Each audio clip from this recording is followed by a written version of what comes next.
Баршаларыңызға қайырлы күн көрермендер, каналыма қош келдіңіздер.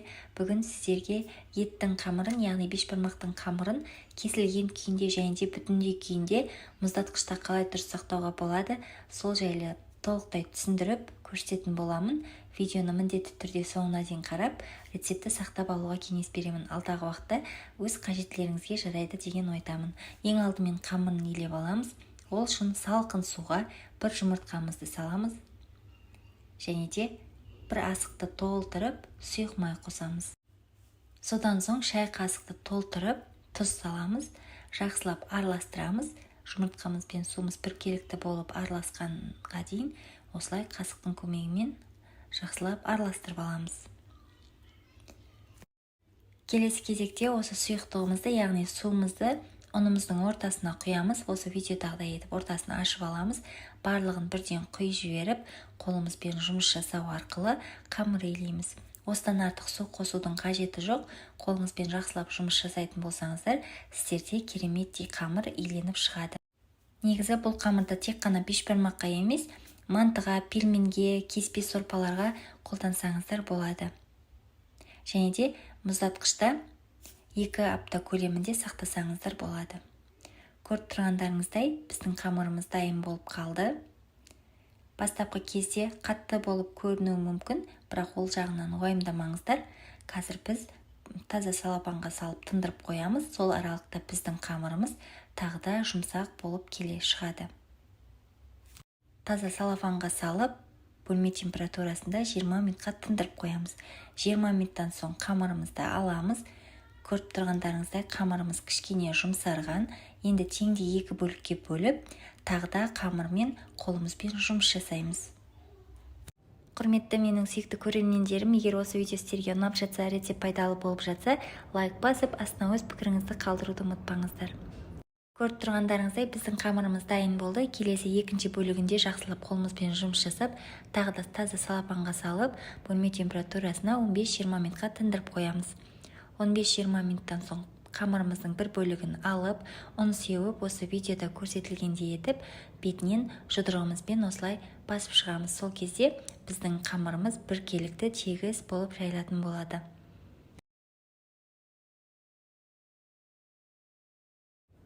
Қамырымыздың көлемі шамалы үлкейе бастаған кезде оқтаудың көмегімен осы видеода көрсетілгендей етіп жайып шығамыз. Ортасына ұн сеуіп, қамырымыздың ортасында ауа қалып қоймайтындай етіп нығыздап орап, жай ғана екі шетін басу арқылы қамырымызды жаямыз. Сағат тілінде айналдырып жаятын болсаңыздар, қамырларыңыз теп-тегіс түп-түзу болып шығады. Қамырымызды осы видеода көрсетілгендей етіп, жұқа етіп жайып аламыз. Көріп тұрғандарыңыздай қамырымызды жайып болдық, ешқандай жыртылмайды, езілмейді. Қазір осы қамырды бүтіндей мұздатқышта қалай сақтауға болады, соны көрсететін боламын. Ең алдымен бізге рулон қажет болады. Бұндай рулонды кез келген дастархан сататын дүкендерден сұрасаңыздар, сол жерден таба аласыздар. Осы рулонымызды түп-түзу етіп столымыздың үстіне жайып аламыз. Оның үстіне жаңағы қамырымызды қоямыз. Рулонның міндетті түрде екі жанында артылып қалу керек. Сол артылған бөлігін қазір осы қамырдың ортасына осылай қайырып жинап аламыз.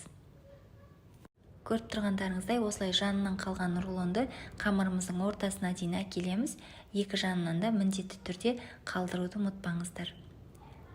Осы видеодағыдай етіп қамырымызды ораймыз. Осындай салапанға оралған кезде міндетті түрде ортасында ауа қалып қоймайтындай етіп, жақсылап нығыздап орауға кеңес беремін. Бұл қамырды мұздатқышта 2 апта көлемінде сақтасаңыздар болады. Кез келген мантыға, пельменге қолдана берсеңіздер болады. Және де мұздатқыштан 15-20 минут бұрын шығарып қойсаңыздар, 20 минут аралығында жұмсарып, жұмыс жасауға өте ыңғайлы болады. Осымен біздің қамырымыз дайын, енді мұздатқышқа салып сақтай берсеңіздер болады. Келесі екінші бөлігін мен кесіп дайындап қойдым. Енді досканың үстіне жаңағыдай рулонымызды төсеп, осы кесілген қамырымызды видеода көрсетілгендей етіп жайғастырып шығамыз. Барлық кесілген қамырымызды осы видеода көрсетілгендей етіп жайғастырып шығамыз. Үстіңгі бетіне осындай салафан орап, бетіне жауып қоямыз.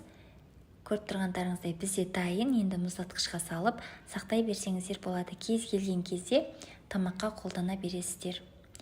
мұздатқыштың тегіс жеріне қоюды ұмытпаңыздар. Осымен біздің қамырымыз дайын. Егер рецепт ұнаған болса, лайк басып, астына өз пікіріңізді қалдыруды ұмытпаңыз.